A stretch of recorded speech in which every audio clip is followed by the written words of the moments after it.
ഇന്ന് ബലി പെരുന്നാളല്ലേ പാത്തു സുന്ദരിയെ? ഇതാ നിനക്കിതാ ഇറച്ചി, ഇറച്ചി വയ്ക്കുക. ബിസ്മില്ലാഹി റഹ്മാനി റഹീം.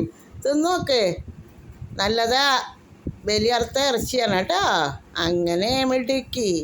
ഇനി വേവിച്ചതിന് ശേഷം തരാം കേട്ടോ. ഇത് ബിസ്മില്ലി ഒന്ന് തിന്നുക. കണ്ട, തിന്നോക്കിയേ, നല്ല രുചിയാ. കണ്ട, കൊല്ലത്തിലൊരു തവണ ഇങ്ങനെയൊക്കെ കിട്ടുള്ളൂ കേട്ടോ. അപ്പോൾ അത് കഴിക്കണം ബിസ്മില്ലിട്ട്. മോൻ്റെ മോൾക്ക് ആയുസ്സും ആരോഗ്യമൊക്കെ ഉണ്ടാവട്ടെ എന്ന് പറയണം. പറഞ്ഞിട്ടാ ആമീൻ. എൻ്റെ പൊന്നിന് ആയുസ്സും ആരോഗ്യമൊക്കെ ഉണ്ടാവട്ടെ. വേവിച്ചത് തരാട്ടാ, ഒന്ന് നക്ക്. അങ്ങനെ തന്നെ മിടിക്കുകയാണല്ലോ പാത്തു. എൻ്റെ പൊന്ന് പാത്തുവാണ് കേട്ടാ. അടുത്ത വർഷത്തെ ബലി പെരുന്നാളിന് എൻ്റെ മോൾക്ക് ഇതുപോലെ